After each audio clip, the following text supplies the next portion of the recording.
The advice and opinions expressed by the host of Autism Live and her guests are meant solely as suggestion and should not be in any way construed as child-specific advice. Any choices you make in determining your child's treatment are completely at your own discretion.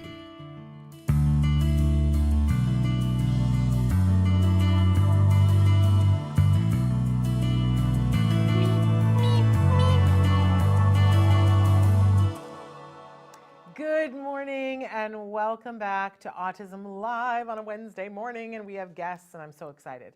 I'm Shannon Penrod and I'm a proud pony. I am a parent of a neurodiverse individual, and we're going to do Jargon of the Day. We haven't done Jargon of the Day in a couple of weeks here, and we're excited to be back doing Jargon of the Day and excited to have guests. We are live right now. Today is Wednesday. What's the date? It's November 15th. How could I have forgotten? It's the smack middle of the month, and it's the Wednesday before the week of Thanksgiving. So 2023. So excited to be here with you guys. And you can see we've got a wonderful jargon term that we're going to be doing in just a few minutes here. Want to remind you of a couple of things. As I said, I'm a proud pony. That stands for a parent of a neurodiverse individual. Those are the words that my son and I have put together that make me feel great, make him feel great, and aptly describe who we are and what our relationship is. I'm a parent of a neurodiverse individual and very proud to be such. I am excited to be here with you on the Autism Network. This is, we've already started our 14th year of programming for Autism Live. And our mission always was and always will to provide you with information and inspiration. That's really what we're here for. And that's for the larger autism community. And in that community, that starts, first of all, with individuals who are on the spectrum themselves. Of course, they're the beating heart of our community, right? There are my why, right? I want to be here to help my son and support my son, right? And I'm sure that for many of you, that is the case, or to support yourself, right? So those individuals are the beating heart of our community. But for our purposes, we include everyone who loves those individuals, whether that's a parent, whether that's a spouse, a boyfriend, girlfriend, significant other, a professional person in their life, whether that's a speech and language pathologist, an OT, a teacher, a behavior technician, all the people who love and care about individuals on the autism spectrum. They're a part of our community here on the show, and we want to provide all of you with information and inspiration because we believe that that should be the entire world, that we have individuals who are on the spectrum and people who love and support people who are on the spectrum. If we can get that to being the entire world, well, then I can retire. Do you know what I mean? And other people can be here and share the information and inspiration. So clock is ticking, the hair is gray, I am old, let's go. All right, so that's who I am. That's why I'm here. When my son was diagnosed with autism, I didn't know where to go, who to turn to, and people helped me. And a lot of times it was other parents who said to me, get in this line, you know, do this, don't do that, ask this, make sure you get this, right? And it helped us. And I remember saying to them, and that, by the way, the biggest help of all were Logan Shepard's parents and Crystal and Pete Shepard. And I remember saying to them, how am I ever going to repay you for having taken the time to help me with this? And their answer was, pay it forward. And every time I see them, I go, how am I doing? I'm trying to pay it forward. And that's exactly what I'm trying to do here. So if you have questions, we're live right now. You can be writing in your questions. We got a whole show, guests and jargon, but we'll take live questions right now. And if it's something that I can't help you with, you know I like to consult our experts. So our fabulous Chris Desmond is going to show you some of the different ways that you can be connecting with the show, some of the different ways that you can be watching or listening. We're live, as I said, right now on Facebook, YouTube, and Twitter. And we try to do live shows right now. We're getting back into the swing of doing live shows Monday, Tuesday, and Wednesday at 10 a.m. Pacific time. And we hope that you will tune in then to watch us live if you can. But of course, we always podcast those shows. They're available in their full format with picture and sound on our YouTube channel. We have quite the library of videos there. Plus, we have ways to search topics on our YouTube channel. But if you're listening to us on podcast, and so many of you do, you're taking us with you, and we love and appreciate that. You can download our show wherever you get podcasts. It's a free download to you. Obviously, there is a cost to that. It doesn't happen for free. We have to subscribe to services that allow you to download it, and they charge us per download. So we have wonderful sponsors that sponsor the podcast. When you download the free podcast, you will be treated to some wonderful advertisements. And I hope that you look at it that way, because we can't exist without their sponsorship. Now, some of you have said, we don't look at it that way. We prefer to get it without that, and we'd rather contribute ourselves. So we heard you, and there is a way that you can get the podcast ad-free now. There is a very small monthly cost of $5, and if you do it across a year, it's even less. So you can go to glow.fm/autism live. When you subscribe there, you will get, every time we do a podcast, you will get that in your inbox on Glow. They'll explain it to you. But not only will you get Autism Live, you get everything that we do on the Autism Network, including Ask Dr. Doreen. It's a pretty good deal, you guys. So as I said, it's even cheaper if you do it across the year, because they do charge us every time they run your credit card. So if it's a monthly subscription, there's a cost for it every single month. We pass the savings on to you when they don't have to do that if it's once a year. We're not trying to we're not trying to make money off of you. We're trying to just stay in business. You know what I'm saying? It's bringing that information and that inspiration. So thrilled to have you all here with us. I do like to give a disclaimer when we have these types of shows that while I have been hosting this show and other shows now, I think I've been doing this for 16 years. Because I used to host the Everyday Autism Miracles radio show. I want to talk about that for just a second. But I'm not an expert in autism, right? I'm a student in the front seat, and I love learning about autism as it relates to me, my world, my son, to your world. I'm interested. It's a fascinating thing, and I find the more that I learn about it, the more I want to learn about it. And I'm humbled sometimes the things that I can learn from individuals who are on the spectrum. So very, very excited to be a part of the conversation. And I like to say, since I've been interviewing experts for 16 years, I have learned a thing or two, but I'm still not an expert in autism. That's why we have experts and individuals who are themselves on the spectrum to speak for themselves on the show. But I do care deeply about the things that you care about. I want to know, how can we better help to support you? So please feel free to write in. As I said, if you ask a question, if it's something I know, I'll be happy to share the information that I have, or I will be happy to pass it on to another expert that we have. Thrilled to be here with you.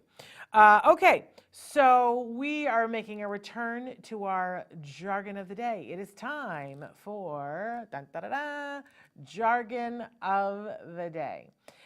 There it is. And this is when we take on one word, one phrase, one acronym. We try to figure out, what in the hey nani are those experts talking about? You know, sometimes the jargon can just about, sink the battleship, right? And I know for me, there were many times that I would lean across the table to people and say, can you just use words that I would understand if I don't have a higher degree in psychology, right? Can you just tell me in plain language what it is that you're talking about? I will tell you that about 2 years into my son's autism intervention, I kind of went to the dark side, because I began to learn and understand the terms, and I started to use them because it makes things faster. This is why any expert in any field uses jargon, to make things clear faster. So it became clear to me that I needed to learn these terms and understand them. But here's my asterisk. Understanding it has to save you time. If it doesn't save you time, what's the point in taking the time to learn it, right? I love today's jargon term, because this does have the ability to not only change and save you time, but it can change and save you heartache and It can help you to up the communication between you and the person that you love on the autism spectrum. So the term, and by the way, we like to give you first the actual definition, then we give you a working definition. By the way, I like to make fun of the actual definition whenever possible, because sometimes the actual definition is redonkulous with more jargon. So here we go. Let's start with the actual definition for antecedent intervention. I'm rolling up my sleeves. An intervention aimed at changing behavior that manipulates antecedent events such as instructions, prompts, or environmental conditions. And ladies and gentlemen, this is why we do Jargon of the Day. Because if I don't know what an antecedent is, then I don't know how to manipulate an antecedent. Hello? If I don't know, I'm looking at, I know probably the word intervention, so antecedent is the word in question, and some brilliant human decided I'll put that word back into the definition to make it just as clear as mud. Just saying, not helpful, right? So what do we do with these actual definitions? Sometimes we laugh at them, poke fun at them, and then we put them in the circular file and we move on. We might come back to this though to see if we can help to figure out once we understand what an antecedent is. So let's move on to our working definition, but I may ask you to go back, Chris. So working definition, changing what happens before the behavior in an effort to change the need for the behavior. Wait a second, I might understand this, but if I don't, what are we really talking about here? So we always talk about the ABCs of behavior. A, antecedent, B, behavior, C, consequence, right? You and I and every living thing on this planet, we engage in this 3-term contingency every day over and over and over again. A, B, C. Antecedent, which means something happens before. Ante, before. What happened right before? So something happens, there is a behavior, and then there is a consequence for the behavior. Over and over and over. And the example I always like to use is that every day you're sitting in a room and at some point it's dark, right? And like the light starts to get dim. It's earlier now, right? The light starts to get dim and you can't see. So what do? Sometimes even subconsciously you get up, you go over and you flick the light switch. That's the behavior, getting up and going over, flicking the light switch, and the consequence is light floods the room. And this 3-term contingency works for you, so you do it again and again and again. You do it every day, and sometimes you do it multiple times a day. Sometimes you do it just walking into a room because it works for you, right? So this is a behavior that becomes a pattern for us, and behaviors that work for us do become a pattern. Okay, now back up for a second and think about babies. Babies are born and they come out and they don't have the ability to communicate on day 1. No baby comes out speaking. So how do they communicate to you what it is that they want and they need? They cry, they fuss, right? And some people listen really carefully and they can tell the difference in the cry of a baby who needs to be changed and a baby who needs to be held and a baby who needs to be fed, right? I never got good at that. I couldn't tell the difference in my own baby for that, but some people can, yippee.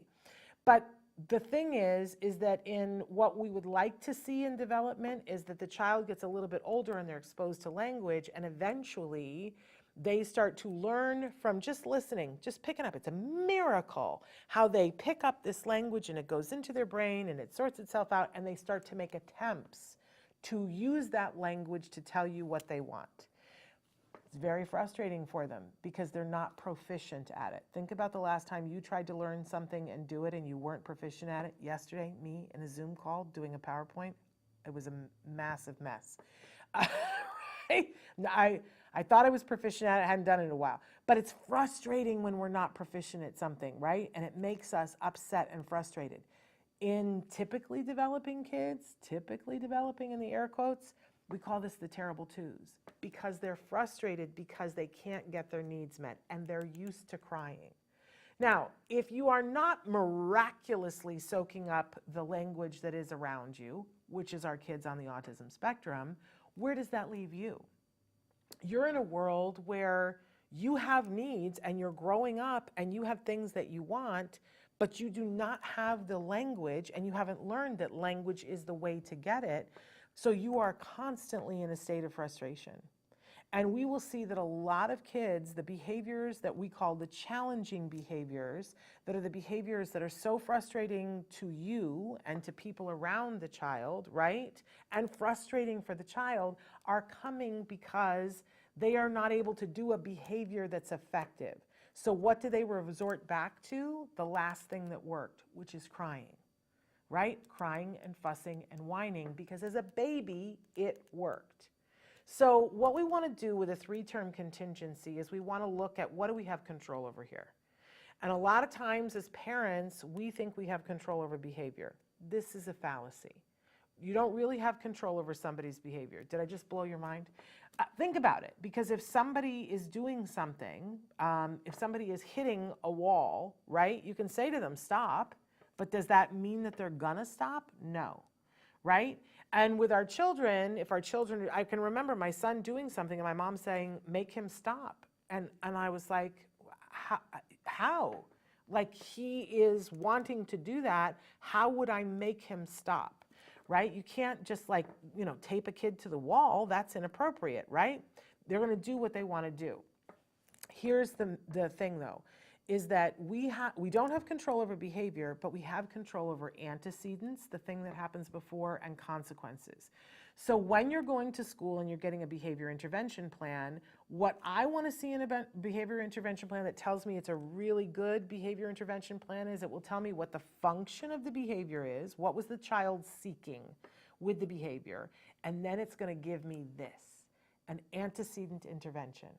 And hopefully it's also going to give me a consequence intervention, and it's going to give me what it is that it's going to teach the child so that they are able to get their need met without having to engage in the behavior. Those are the things that you have control over. Antecedent intervention is powerful, because when I look at what was happening, if it's a challenging behavior, what was happening before that the child needs to go to great lengths to engage in a behavior that's challenging in order to get the need met. Well, what if I can anticipate the need? For a lot of you, your kids will do things because they're bored. I always tell the story of being at the doctor's office, and there was a guy who was sitting there with his 2 kids. They were like 5 and 6. And he's in the waiting room and he's got his phone. So what's he doing? He's scrolling on his phone. He's doing whatever on his phone. And what are his kids doing? His kids are sitting there losing their minds because they're bored. They got nothing to do. Nobody wants to be bored. And dad's on his phone. And they're trying to, get over and look on his phone and whatever. And dad's like, I'm on my phone. Like, go sit over there. Not realizing as a parent, I got to keep them entertained to some level, or they're going to entertain themselves. And that may or may not be good, right? Some kids can entertain themselves and we can teach them how to entertain themselves, but that's kind of an advanced skill. So an antecedent intervention for this dad, because eventually his kids, they were jumping off the chairs and they got yelled at by one of the nurses, and dad was shamed, and then he's yelling at them. It was a massive mess, right? And by the way, these weren't kids on the spectrum. They had the ability to communicate and understand communication, and they were still bored. This antecedent intervention works with everyone, not just people on the spectrum, not just kids, not just adults, right? But what dad could have done, and think about this for your own kids, is set something up so that the child doesn't have the opportunity to be bored, right? My mom made a zipper bag for me that I took everywhere with me that had my son's little wind-up toys, and there was some, putty in there, a little egg with putty, and there were like 5 or 6 little toys in that bag. So we would go into the doctor's office, and I wouldn't just give him all of them, right? Because then where do you go from there? So I would unzip one little portion of it, and I would take out one wind-up toy, and I would wind it up and put it there. Then he would wind it up. That would take like 2 minutes. Then he'd give me back that toy. We put it away. I pull out another one, element of surprise.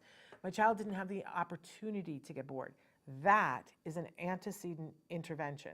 So changing what happens before the behavior in an effort to change the need for the behavior. Because he wasn't bored, he didn't need to engage in a behavior. Knowing that now, can we go back, Chris, and look at the actual definition and see if we can make heads or tails of it? An intervention aimed at changing behavior that manipulates antecedent events. Now we know that what an antecedent is what happens before.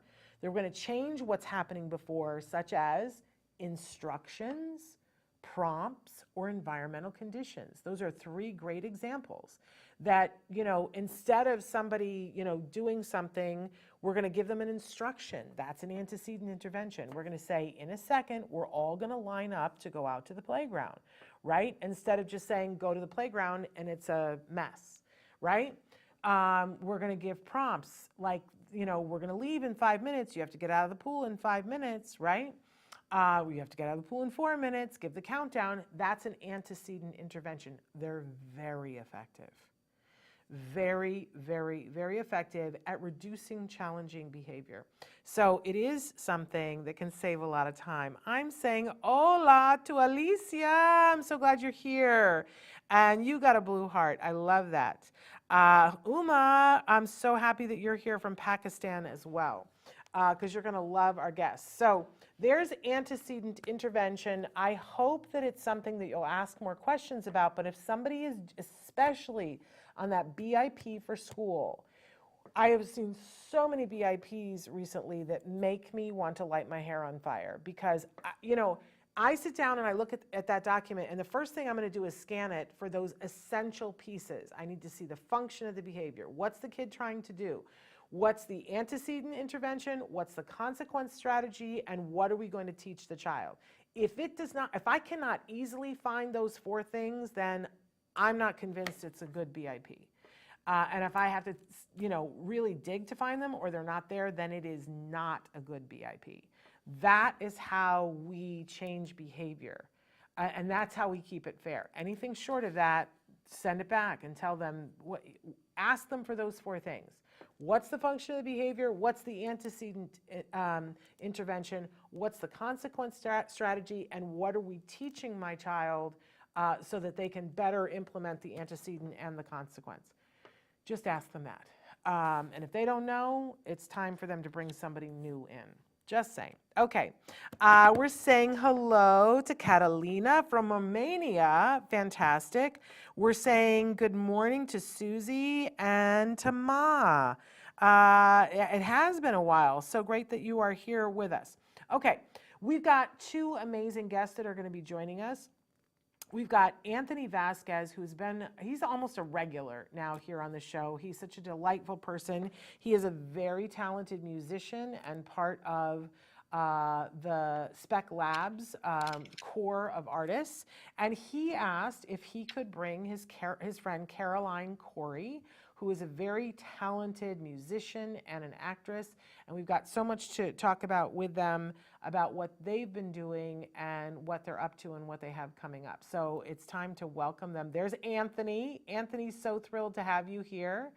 And I can see Caroline's up there too. Caroline, so thrilled to have you here. Welcome to the show. Thank you, Shannon. Thank you, Shannon. Oh, look at how great you guys look. Okay, so let's talk first. Anthony, I'm going to ask you a question first, and then Caroline, I'm going to come to you. I love that I asked you guys, how would you like to be introduced? And both of you talked about what kinds of activities that you're involved in. And recently, when I was with Dr. Temple Grandin, the question was asked of her. I was with Temple Grandin and the actor Kobe Bird. And the question was asked, how does she feel about person-first language? And she said, for me, it's all about a career. Like she said, I identify as a teacher and a scientist and an author. She said, those are the words that I want used to describe me. And we all thought that that was amazing. And Kobe Bird said, yes, I identify as an actor. That's who I am. I'm Kobe Bird, the actor. So I loved that both of you, independent of each other, responded that way as well. That you identified Anthony as being a musician. And Caroline, you identified as being an actress and a musician. So I love and just want to spread that I think that's how a lot of us would like to be identified. Anthony, I want to come to you first. Tell us a little bit about what you have been doing and we'll bring Caroline into this conversation too. But let's talk about the musician first of all. What kinds of instruments are you playing? What makes you a musician, I guess is the question I want to ask. What makes me a musician, yes, is I'm not playing in any instrument in Spec Band 1. Other kids are. Okay, so but are you singing? Is that what you mean by musician? How are you making music? Yeah, I'm just a singer. And Okay. Garth Herberg, as you probably know, he is the head of the music department. And the way I've been making music with him is just singing the songs he's been given to me, and him helping me out, getting better with the songs and doing very well with them in the rehearsals and performances. Well, I knew that you were a singer, but I was thinking that you had taken up an instrument too. But your instrument really is your voice, correct? That's correct. And I also have my karaoke machine, as I mentioned before. Remember that? Yes, I do. Sometime I would love to. I want to have a karaoke night. We should have a karaoke night. I love to do karaoke. It would be fun to be someplace where you're doing karaoke. I don't think people appreciate it when I sing, but I like to sing anyway. But my understanding, Caroline, is that for the first time you did Spec Band 1. Is that correct? Yeah, and I really loved it. I think Speckoween was this year's Speckoween was one of the best nights of my life. Like I keep saying that I'm never gonna forget it. And it was just such an amazing opportunity to perform on stage. We played a lot of spooky Halloween songs. We did Psycho Killer by Talking Heads. We did Feed My Frankenstein by Alice Cooper. We did Spooky by Lydia Lunch, and we did Time Warp from Rocky Horror. It was great. And now, are you also a singer with the band, or are you playing an instrument as well? I was a singer this round, yeah. Okay. Wonderful. And Anthony, for people who don't know, can you tell them a little bit about what Spec Labs is and how you came to find Spec Labs? Yes. So Spec Labs first opened up in January of 2015. It was created and formed and opened by Jason Weisbrod and Garth Herberg. And when it first started, they had 6 students in a regular music and film and acting class. And that's how I heard, and that's how it started. And the way I came to be it is, like I said, Luke Rose recommended to me. And I heard it also from singer Chelsea Cathcart as well. And for people who are interested in joining Spec Labs, their website is www.speclabs.org. And if they go there, they can find classes like film and acting, music, voiceover acting, and mindfulness with yoga and meditation. And I don't know much about animation, but that's done by the wonderful Danny Bowman that we all truly enjoy. Yeah, Danny is amazing, isn't she? Yeah. The work that she does is really incredible. So, Anthony, how old were you when you started with Spec Labs? I was 27 years old when I started Spec Labs last year. I just turned 28. Okay, so I didn't realize it was that recent that you started. I thought you'd been doing Spec Labs for a really long time. But Luke Rose, who we absolutely love, he was the person who said to you, boy, you should really get involved in this. And not only, I want to ask you, Anthony, because we focus a lot on Spec Labs about the creative work that they do. But the thing that I'm always noticing is the friendships and the bonds and the social it's like a web of friends and social contacts that you guys seem to make at Spec Labs. Am I right about that? Can you talk about that a little bit? Yes. So bonds and connections of us friendships at Spec Labs. Yeah. Yes. Have you So made more friends there? I have made more friends there, a lot of friends. And maybe because I think sometimes people don't understand like how important that could be when you're 27, 28 years old to find friends and have that web around you. Is it something that you found to be stress reducing or just supportive? Supportive because everybody here at Spec Labs, including the staff, are pretty sweet and supportive and kind to each other. Yeah. Yeah, that's evident in all the work that you guys do. So Caroline, how did you find Spec Labs? Well, I joined it like back when when we were at the old space. It was like on Van Nuys and Oxnard Street. Yes. I was back at like that old music spot. I think it used to be called the music spot. But I like in the beginning when I joined, I was in like I started doing the improv classes with like Jason and Garth, and at the time there was a another staff named Jeff there, and he was like the camera guy person. And I also did voiceover back then with Kathy McCauley as well. But I've been part of Spec Labs now like since I want to say like I probably started in I want to say like 2018, 2019, maybe even 2017. Okay.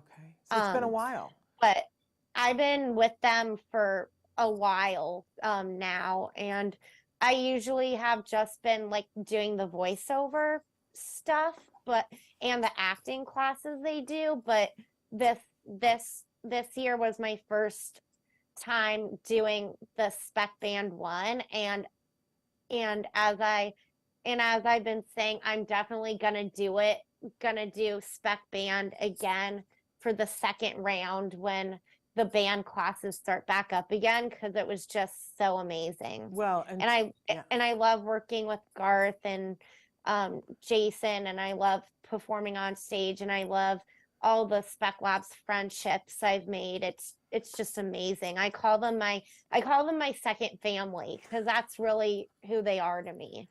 I gotta say, Caroline, you have a wonderful voice for animation too. Thank you. You really do. So I love hearing about this, and I love hearing about the friendships. But you mentioned something, Caroline, that I really want to talk about. You guys just both participated in an event. It seems like that Spec Labs is constantly coming up with ways to showcase the talent that they've uncovered. And was this was the second, or was this were there more Spec-Oweens and I didn't hear about it until last year? Is this a regular thing or a relatively new thing? I'll answer that. Okay. Well, for me, I've only been in Spec Labs now for 2 years, so the best answer I can give to you, since I've started, this is the second Spec-Oween since I've been there. Last year was the first one I had with them. Yeah. Well, and I hear about this event, and I hear that it is like the event, that it's so much fun and it's a ridiculous amount of fun. It is unfortunate for me that last year we started doing the All Ghouls Gala, and both years we've done the All Ghouls Gala on the Saturday before Halloween, and you guys have done Spec-Oween on the Sunday before Halloween. So you're a day after us, and I'm devastated and exhausted and can't get it together to come. And then I always have that FOMO afterwards because I hear that it's so great. So we heard a little bit from Caroline about that it was the best night of her life, which I think that's the the best thing you could say about something, Caroline. How was it for you, Anthony, and what were you doing during Spec-Oween this year? Yes. So this is one of the topics I want to get into now with you and Caroline. Okay. All right, let's do it. All right. So it was very good for me. I really loved it too. Like Caroline, it was one of the best nights of my life as well. So Caroline and I performed at the Barnesdall Gallery Theater in downtown LA. And there, like she said, we sang Psycho Killer, Feed My Frankenstein, Spooky, and Time Warp. I really loved Feed My Frankenstein because that's my second favorite Halloween song. And get this, for the first time ever in my life, actor Tom Kenny was there and his band High Seas to perform with us. They're amazing. And if people don't know, tell them how they might know Tom Kenny. He's very famous. Tom Kenny, yes. He is the voice actor of the little talking sponge, SpongeBob SquarePants from the SpongeBob series. Yeah. Yep, and he knows Garth Herbert, Jason Weisbrod, and Spectrum Laboratory. I think if I remember correctly, Garth and Jason keep in touch with him. Yes. Yep. I've been to other concerts where his band came and played with Spec Labs. I didn't realize what a talented singer, and he has sort of a big band kind of swing, kind of jive feel, as I recall. It was really good music, and he's a wild and crazy guy, so he's just having fun, but really talented. So was it great to perform with him? It was great to perform with Tom Kenny there. Yeah, he actually got to perform as well.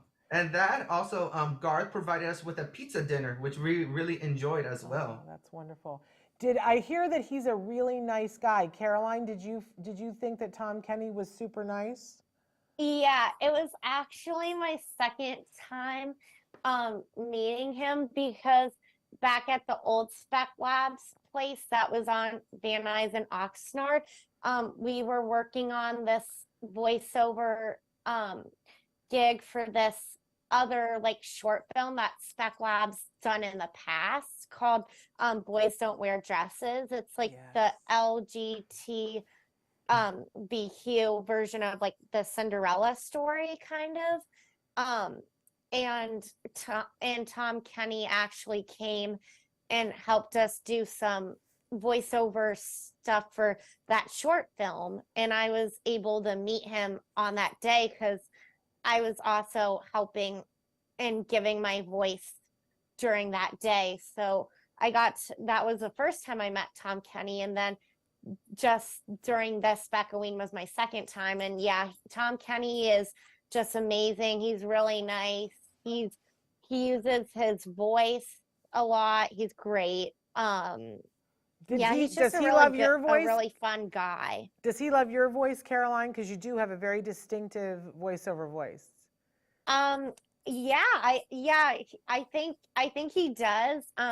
He said like because this time at Specoween, I kind of was reminding him like, hey, do you remember me? I helped with the Boys Don't Wear Dresses voiceover parts at the old Spec Labs spot. And then he was like, yeah, I totally remember you. You were great during that. It's great to see you again. I remember you did a really good, your voice was really amazing. And it is amazing. I didn't realize that you had voiced some of the things in that film. We've talked about that film many times on the show. It's an award-winning film, an amazing short, just incredible work. Which voices did you do in the film, Caroline? Well, I think like I was like the background, like I think my voice might have been used in some of like the background characters, Very like cool. the birds, or like when I remember they said like, we can do it. And so I remember doing that, and maybe like I think there was like an alpaca, if I remember correctly, like kind of chewing his, like an alpaca chewing like his food or something. I remember because the Spec Labs did a post like on the exact day that we were doing the little voiceover workshop with Tom Kenny for Boys Don't Wear Dresses. You'll actually see me in some of the recording, some of the stuff. That's very cool. Very, very cool. Amazing, you guys. So Specoween, I imagine since it's so awesome, they're going to do it again next year. Oh yeah, hopefully. I want to do it again. I'm like, it was awesome.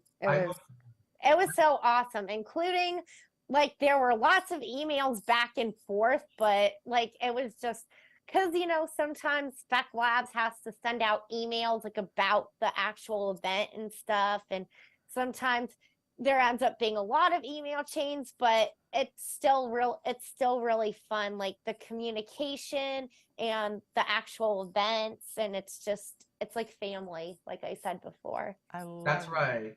What I also want to add about Yeah. Speckleweed show is it was my first time meeting Tom Kenny ever. And onto the costumes, I dressed up as Mario character Luigi, the one in green. I love that. Is if it's the one in green, isn't that Luigi or is that still Mario?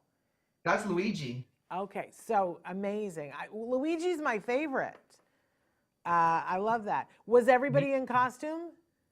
I'm sorry? Was everybody in the show in costume?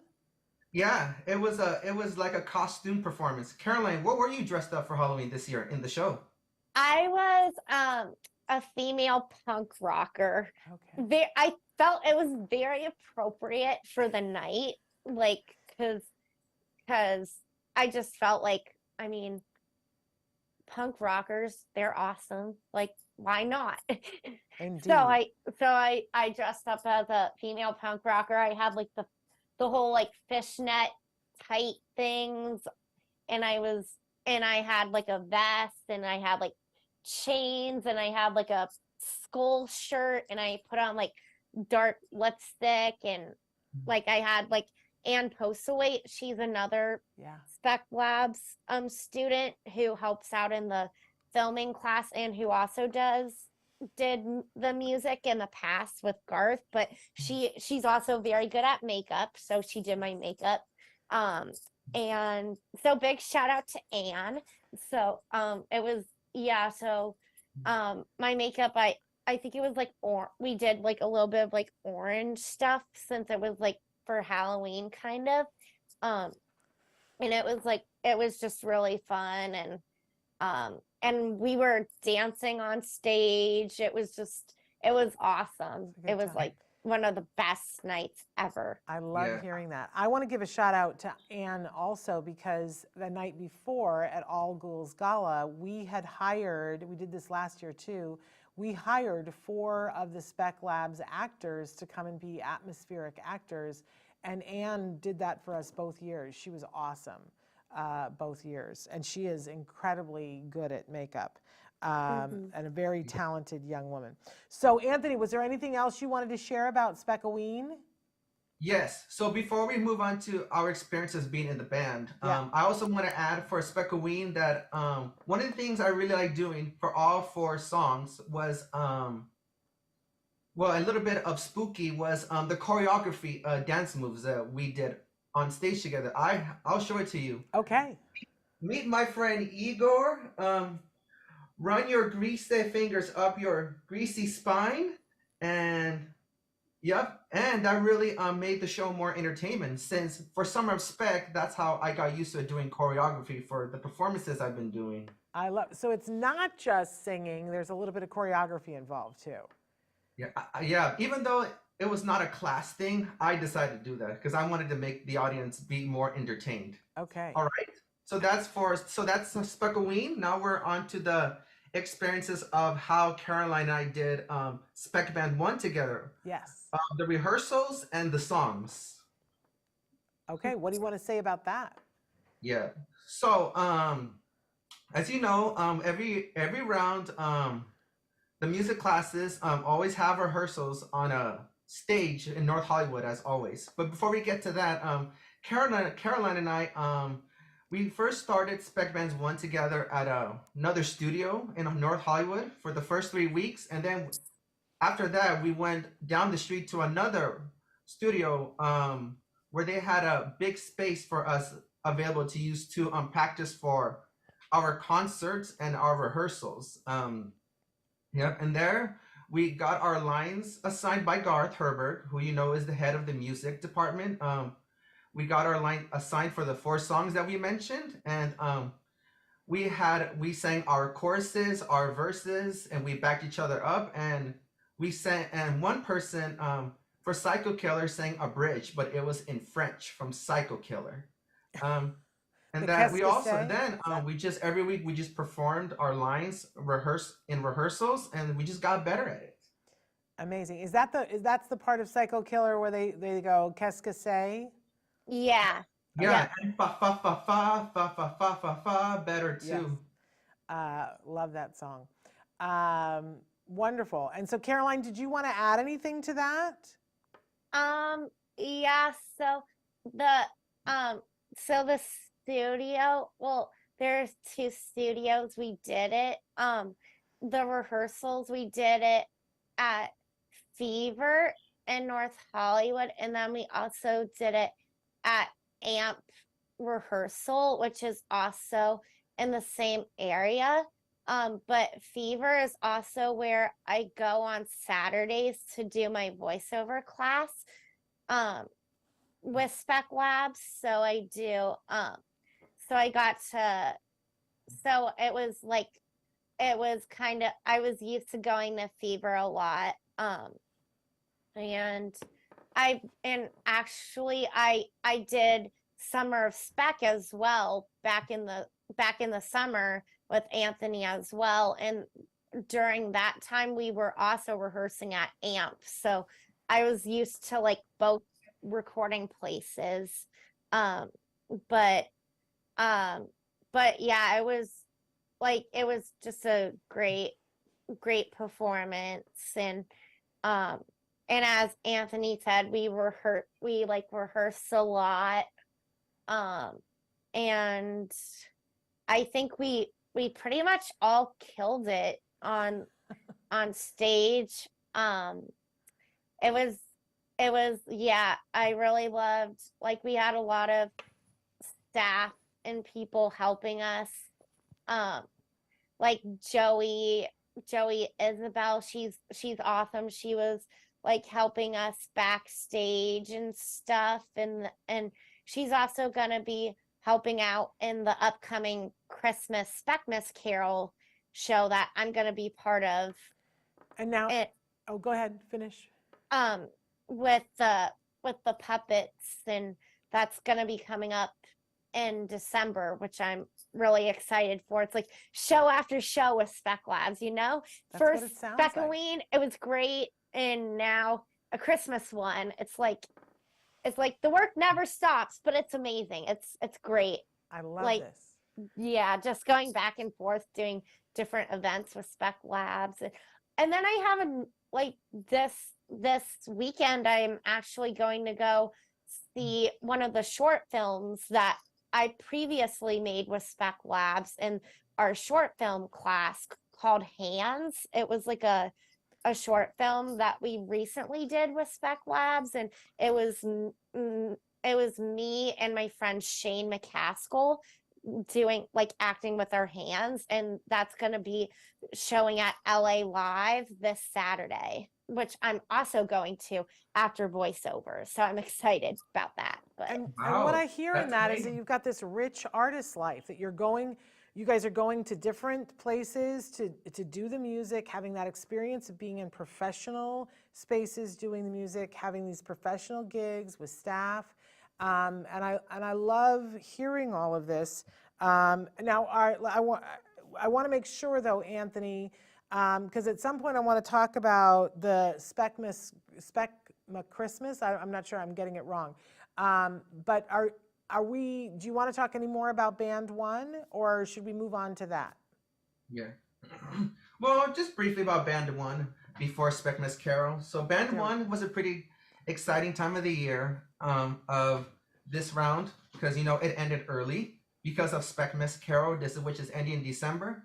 And before we move on to the Specmas Carol that we're going to talk about with Caroline, was there any way, Shannon, that Spec Lab's website was shown to the viewers publicly? We absolutely can do that now. Do you want to tell them about it a little bit, what the website is? Yeah, I'll say it again. So viewers, if you guys are interested of having your kids join Spec Labs, it is www.speclabs.org. And that's what I wanted to share. Now, And I Spec Mes- appreciate that, Anthony. I want to make sure that everybody knows this is not a paid advertisement, and you were not asked to promote it. You reached out to me and said, I'd like to give people an update on what I've been doing. But I do think that you guys are the best commercial for the program because we see the joy it gives you and how much interaction you're having and how much you're learning from it. That's amazing. And I know we've had Jason and Garth on the show many times. I just adore them. They're doing amazing work, and you guys are so talented that it adds up to a lot of things. So now, what is it that we're calling the Christmas show? Speckmas Carol? A Speckmas Carol, yeah. It's a Spec Miss Carols will be shared mainly by Caroline because I don't know much about it except for the performance is coming up soon. Okay, so you're not involved with that. You're just going to go see the performance. Yeah, most likely I'll be a supporter because I was able to take one class this round. Okay, so Caroline, tell us what is it?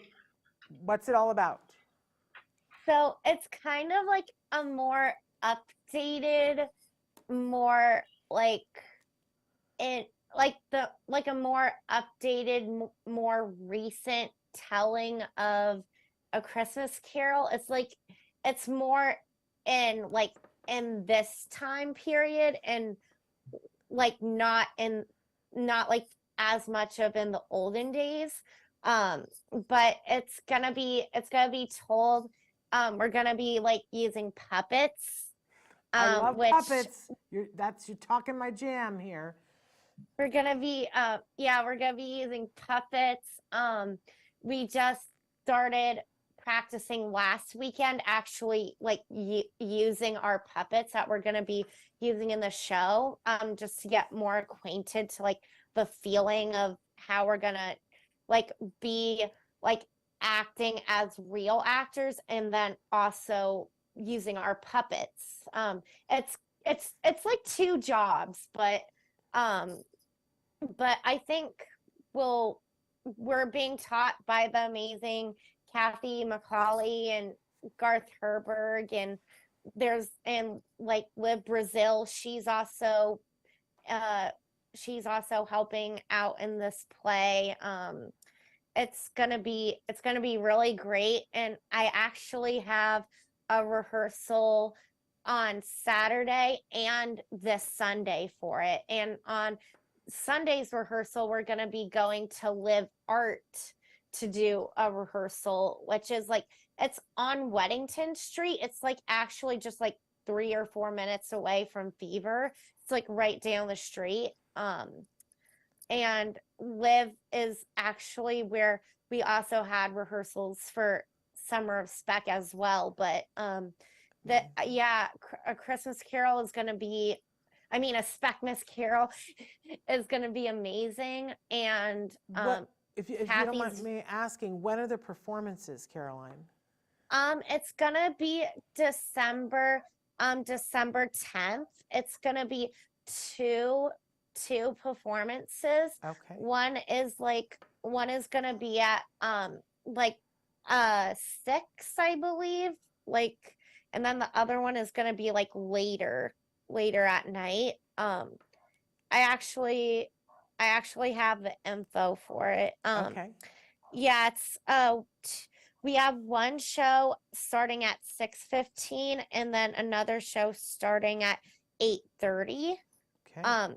And both of them are on December 10th. Yeah. And where will it be? It's gonna be at Theater 68 Arts Complex. Oh, I know where that is. Yeah, Lancashire. Yeah, I love that theater. Yeah, it's gonna be at that theater, and I'm really stoked. And the tickets just went on live on the Spec Labs website, and if you buy them early in the month of November, then you get, I think it's $25. I think you can get them for a little bit less expensive than if you get them in December or something. Okay. Kathy let me know that they're like, if you get them in early in November, then there's like then you get then they're a little bit less expensive than if you decide to get Okay. them like in December. Like an early bird discount. I love that. Yeah, Wonderful. exactly. Okay, we've only got a couple of more minutes left. So what have we not covered? Do you want to talk about what classes you're going to take in the spring, Anthony? What would you like to cover? Yes. So before we talk about the classes, I'm glad you brought it up, Shannon. As I saw online today of the Specmas Carol tickets, there are 70 tickets, so it's limited amount of Okay. tickets. Yeah, these things sell out. This is my problem always, Anthony, is I kind of wait and then I go to get tickets and it's sold out. So I'm glad you brought that up because people need to know if you want to go and see these shows, and they're so much fun. They are a ridiculous amount of fun. It's like seeing a really talented group of people get up on stage and have a party, and it's a really fun time. But if you want to go, you probably need to get those early bird tickets because I'm going to guess it's going to sell out both shows. I'm glad you guys are doing 2 shows because for like Summer of Spec, which you both have referenced, and I think, Caroline, you're wearing the T-shirt from it, I went to go get tickets the week of and it was sold out. Oh, you're wearing it too, Anthony. Okay. Yeah, we're twins. I see that. It's like Vulcan mind meld. I love it. Okay, so people should get the tickets. All right, now should we talk about the classes? Because now you got about a minute and a half. Yes. Yeah, so I'll share with people who are interested in joining Spec Labs, and specifically future students and the viewers who are watching us. All right, viewers of Autism Live and future students, if you go onto their website, which I mentioned before, you go click on classes, and we have classes from film and acting, which is by Jason Weisbrod, music, which is Garth Herberg, voiceover acting, which is by Kathy McCauley, and mindfulness with yoga and meditation, which is both by instructors Jason Weisbrod and Jolina. I'm gonna let you guys figure out how animation works, except for, like I said, it's with Danny Bowman, who we all truly enjoy. If you're also interested getting in contact with them, Spec Labs, so hopefully they can take you in. You can email them at thespectrumlaboratory@gmail.com. Is there any way we can show it, Shannon? We'll see if Chris can put it in thespectrumlaboratory.com, correct? thespectrumlaboratory@gmail.com. At gmail.com. Wonderful. thespectrumlaboratory@gmail.com. And we'll see if Chris has time to put that up on the screen. But so what classes are you going to take this spring, Anthony? Have you decided? Coming up, not officially, but like Caroline has mentioned, I'm also planning to join Spec Band 1 with Garth Herberg. Okay. And also, there's also Spec Bands 2 for other people who want to join it too, like Dominique Brown, you know him, and also Atticus Baldwin. Have they both been on the show before? They have indeed. Both. There it is. There's your thespectrumlaboratory@gmail.com. Thank you, Chris. Wonderful. Can you see it, Anthony? It's there on the screen. No, I can't see it because I think your screen is off. Oh, well, it's there. It's on the screen. So wonderful. So you're still deciding, but you're definitely going to take Spec Band 1? Yeah, I'm definitely I'm still deciding, and I'm definitely gonna take Spec Bands 1. Yes, classes, in music, which is Garth Herbert is really good with. And Caroline, do you know what classes you're going to take in the spring? Definitely Spec Band 1.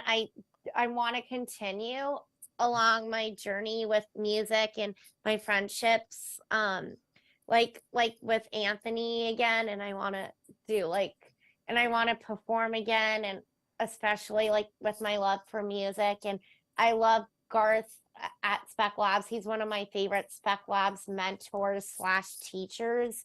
He's one of my all-time favorites. He's really great, and it's just a great it's a whole great group, and I'm definitely also still gonna continue with the voiceover and maybe do an acting one. I have to see what times they're gonna be, because I also have other stuff that I'm involved with, so I have busy to artist. Look at those times. That's correct. I can't tell you how much fun it has been to have this check-in with you guys and hear about the kind of things that you're doing. I hope that people who are watching hear the joy that as you talk about your work and about these classes, because I think we all want that in our lives, right? We all want to have that happy, purposeful thing that we're going and doing. And I'm so glad, first of all, that you guys found friendship in each other and found friendship in your co-artists, and that you're learning all kinds of things. It just, that's what being young should be about.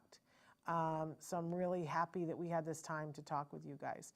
And unfortunately, we have to sign off, but thank you so much. And I want to shout out to Anthony because Anthony, you do a very good job of staying in touch with me and updating me and asking to be on the show. And I really, really appreciate that. Thank you too, Shannon. You're welcome. A big shout out for you too. I got to come to Smart and Final. I keep coming to your Smart and Final, and I'm never there when you're there. But sometime I'm going to catch you at work. Yes. All right. You both take care, okay? Thanks for being on. Thank You're you, welcome, Shannon. Thanks you so much. Caroline, call me. We'll talk about it. Yes. Okay. All right. Bye, you guys. I also Bye. I want to say we need to sign off, but I want to remind you guys of a couple of things. First of all, tomorrow night on Hallmark, I believe it's 7 p.m. I want to say that it's 7 p.m. Eastern time. I'm not sure. Check your local listing. But on the Hallmark Channel, they are debuting one of their new Christmas movies, which is called A World Record Christmas.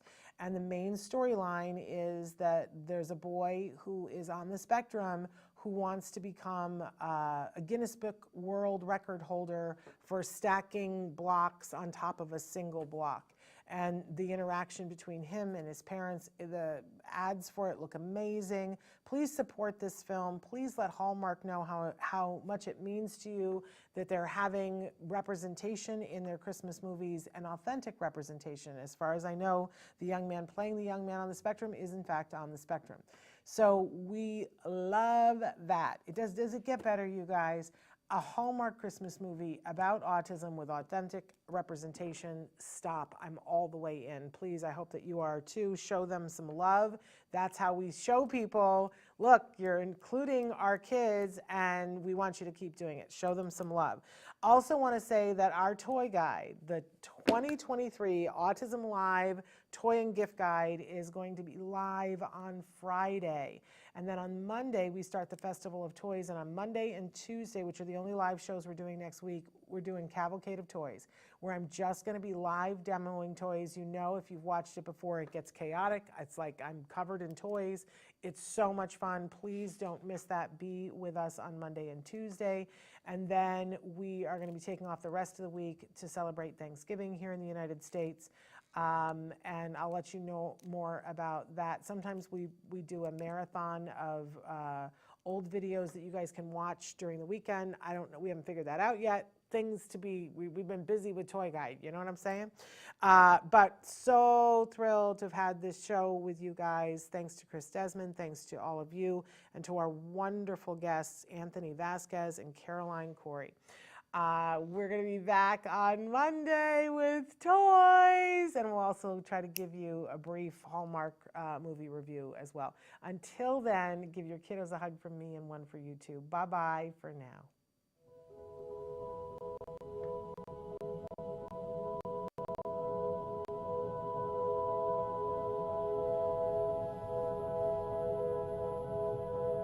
If you found anything helpful in this video, please give us a like. In fact, make sure that you smash that subscribe button on YouTube and give us a like on Facebook. You can also follow us on Twitter and on Instagram for important updates. And please download our free podcast wherever you get your podcasts. Thank you so much. See you next time.